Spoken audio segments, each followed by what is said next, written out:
نحمده ونصلي على رسوله الكريم اما بعد فاعوذ بالله من الشیطان الرجیم بسم اللہ الرحمن الرحیم۔ غلام نبی منصوری پروگرام تلقین غزالی کے ساتھ آپ کی خدمت میں حاضر ہے، اور آج ہم جس موضوع میں آپ سے مخاطب ہیں وہ ہے روزے کے اسرار اور اس کی باطنی شرائط۔ اور تلقین غزالی کے مقاصد میں سے ایک اہم ترین مقصد یہ ہے کہ ہم روز روز کچھ نہ کچھ معلومات اپنے دماغ میں منتقل کرتے چلے جائیں تاکہ بوقت ضرورت وہ معلومات ہماری عملی زندگی میں ہمارے کام میں آ سکے۔ تو روزے کے اسرار اور اس کی باطنی شرائط کے بارے میں امام غزالی رحمۃ اللہ علیہ ارشاد فرماتے ہیں کہ جان لیجئے کہ روزے کے 3 درجے ہیں، ایک عوام کا روزہ، دوسرا خواص کا روزہ، اور تیسرا اخص الخواص کا روزہ۔ عام لوگوں کا روزہ یہ ہے کہ بدن اور شرمگاہ کو خواہش پوری کرنے سے روکے رکھے۔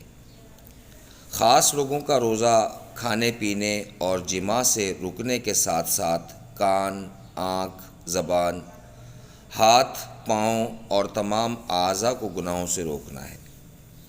خاص الخاص لوگوں کا روزہ دل کو برے خیالات اور دنیاوی فکروں بلکہ اللہ کے سوا ہر چیز سے مکمل طور پر خالی کرنا ہے۔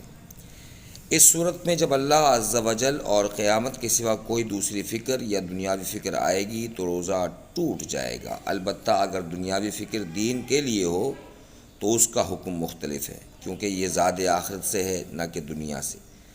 بعض اہل دل حضرات کا قول ہے کہ جو شخص دن کے وقت یہ بات سوچے کہ کس چیز سے افطار کروں گا تو اس پر خطا لکھ دی جاتی ہے، کیونکہ یہ اللہ عز و جل کے فضل اور اس کے رزق موعود یعنی اس نے رزق دینے کا جو وعدہ فرمایا ہے اس پر کامل یقین نہ ہونے کی دلیل ہے۔ یہ آخری درجہ انبیاء، صدیقین اور مقربین علیہم الصلاۃ والسلام کا رتبہ ہے۔ اس کی تفصیل میں زیادہ کلام نہیں کیا جائے گا، لیکن اس کی عملی تحقیق بیان کی جائے گی، کیونکہ یہ روزہ اللہ عز و جل کی طرف لگانے اور مکمل طور پر غیر اللہ سے کنارہ کش ہونے سے حاصل ہوتا ہے۔ جبکہ بندہ اس ارشاد باری تعالیٰ کو اپنا اوڑھنا بچھونا بنا لے کہ کنز الایمان میں ترجمہ موجود ہے کہ اللہ کہو پھر انہیں چھوڑ دو اور ان کی بےہودگی میں کھیلتا ہوا۔ خاص لوگوں کا روزہ اولیاء کرام رحمہم اللہ کا روزہ ہے، اور یہ وہ کہ اپنے اعضاء کو گناہوں سے بچانا۔ یہ روزہ 6 باتوں سے مکمل ہوتا ہے۔ نمبر 1، آنکھ کا روزہ۔ ان چیزوں کو دیکھنے سے بچنا جو بری اور مکروہ ہیں، نظروں کو ہر اس چیز سے بچانا جو دل کو دنیاوی کاموں میں مشغول کر کے ذکر الہی سے غافل کر دیں۔ چنانچہ سرکار مدینہ صلی اللہ علیہ وآلہ وسلم نے ارشاد فرمایا، نظر ابلیس ملعون کے بجھے ہوئے تیروں میں سے ایک تیر ہے، جس نے خوف کے سبب بدنگاہی کو ترک کر دیا، اللہ عز و جل اسے ایسا ایمان عطا فرمائے گا جس کی حلاوت وہ اپنے دل میں پائے گا۔ حضرت سیدنا انس رضی اللہ تعالیٰ عنہ سے مروی ہے کہ اللہ عز و جل کے محبوب دانائے غیوب صلی اللہ تعالیٰ علیہ وآلہ وسلم نے ارشاد فرمایا، 5 چیزیں روزے کو توڑ دیتی ہیں۔ نمبر 1، جھوٹ، نمبر 2، غیبت، نمبر 3، چغلی، نمبر 4، جھوٹی قسم، اور نمبر 5، شہوت سے دیکھنا۔ اس کی تفصیل میں حاشیہ لکھا ہے، وہ بھی سماعت فرما لیجیے کہ ان امور سے روزہ فاسد نہیں ہوتا۔ فیضان سنت جلد نمبر 1 صفحہ نمبر 1057 پر ہے، جھوٹ، چغلی، غیبت، بدنگاہی اور گالی دینا بلا اجازت شرعی، کسی کا دل دکھانا، داڑھی منڈانا وغیرہ چیزیں ویسے بھی ناجائز و حرام تو ہیں، روزے میں اور زیادہ حرام، اور ان کی وجہ سے روزے میں کراہیت آتی ہے اور روزے کی نورانیت چلی جاتی ہے۔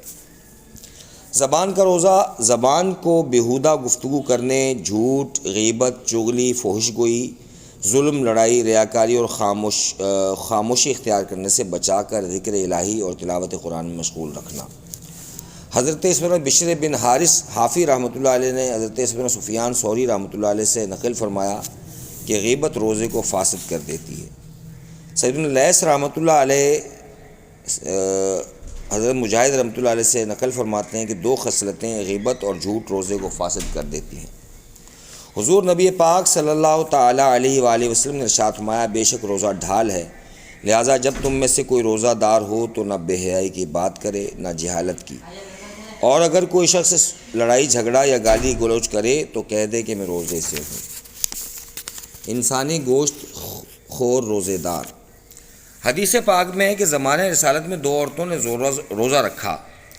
دن کے اختتام پر انہیں بھوک اور پیاس سے تنگ کیا، قریب تھا کہ وہ ہلاک ہو جاتی۔ انہوں نے بارگاہ رسالت میں کسی کو بھیج کر روزہ افطار کرنے کی اجازت طلب کی تو حضور پاک صلی اللہ علیہ وآلہ وسلم نے ارشاد فرمایا، ایک پیالہ ان کی طرف بھیجا اور فرمایا کہ ان دونوں سے کہو کہ تم نے جو کھایا ہے اس پیالے میں قے کر دو۔ چنانچہ ایک نے تازہ خون اور گوشت کی قے کی، دوسرے نے بھی اس جیسی قے کی، حتیٰ کہ دونوں نے پیالہ بھر دیا۔ لوگوں کو اس پر تعجب ہو تو آپ نے ارشاد فرمایا کہ ان دونوں نے اللہ عز و جل کی حلال کردہ چیزوں سے روزہ رکھا اور اس کی حرام کردہ چیزوں سے افطار کیا، یوں کہ دونوں میں سے ایک دوسری کے پاس بیٹھی اور دونوں لوگوں کی غیبت کرنے لگی، تو یہ لوگوں کا گوشت ہے جو انہوں نے غیبت کی صورت میں کھایا ہے۔ کانوں کا روزہ یہ ہے کہ انہیں حق پوری بات سننے سے روکنا، کیونکہ جس بات کا کرنا حرام ہے اس کی طرف توجہ دینا بھی حرام ہے۔ اللہ نے غور سے سننے والے اور مال حرام کھانے والے کو برابر قرار دیا ہے۔ چنانچہ ارشاد باری تعالیٰ ہے، ترجمہ کنز ایمان، بڑے جھوٹ سننے والے بڑے حرام خور۔ دوسرا ترجمہ کنز ایمان ہے، انہیں کیوں نہیں منع کرتے ان کے پادری اور درویش گناہ کی بات کہنے اور حرام کھانے سے، لہٰذا غیبت پر خاموشی اختیار کرنا حرام ہے۔ ایک جگہ ارشاد فرمایا، ترجمہ کنز ایمان، ورنہ تم بھی انہی جیسے ہو۔ اس لیے آقائے دو جہان رحمت عالمیان صلی اللہ تعالیٰ علیہ وآلہ وسلم نے ارشاد فرمایا، غیبت کرنے والا اور سننے والا دونوں گناہ میں برابر کے شریک ہیں، حرام زہر جبکہ حلال دوا ہے۔ بقیہ اعضاء کو گناہوں سے بچانا، ہاتھ پاؤں کا روزہ، گناہوں اور ناپسندہ امور سے بچنا، پیٹ کا روزہ، افطار کے وقت اسے شبہات سے بچانا، کیونکہ اس روزے کا کوئی فائدہ نہیں جس میں حلال کھانے سے روکا جائے پھر حرام پر افطار کر لیا جائے۔ ایسے روزے دار کی مثال اس شخص کی سی ہے جو محل بناتا ہے اور شہر کو گرا دیتا ہے، کیونکہ حلال کھانا زیادہ ہونے کی وجہ سے نقصان دیتا ہے، نہ کہ کسی اور وجہ سے۔ نیز روزے کا مقصد کھانے میں کمی کرنا ہے، زیادہ دوا کو اس کے نقصان دہ ہونے کی وجہ سے چھوڑ کر زہر کھانے والا بیوقوف ہے۔ حرام دین کو ہلاک کرنے والا زہر جبکہ حلال دوا ہے، جس کا قلیل نفع کا باعث اور کثیر نقصان دہ، اور روزے کا مقصد اس حلال غذا کو کم کرنا ہے۔ چنانچہ حضور پاک صلی اللہ علیہ وسلم ارشاد فرمایا، کتنے روزے دار ایسے ہیں کہ جنہیں ان کے روزے سے سوائے بھوک اور پیاس کے کچھ حاصل نہیں ہوتا۔ اس حدیث کی شرح میں مختلف اقوال ہیں۔ نمبر 1، اس سے مراد وہ ہے جو حرام پر افطار کرتا ہے۔ نمبر 2،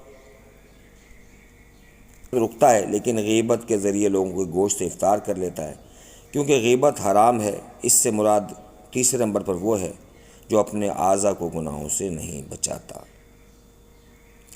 آج تک کے لیے بس اتنا ہی، انشاءاللہ بہت جلد کسی نئے موضوع کے ساتھ آپ کے ساتھ دوبارہ مخاطب ہوں گے۔ والسلام علیکم ورحمۃ اللہ وبرکاتہ۔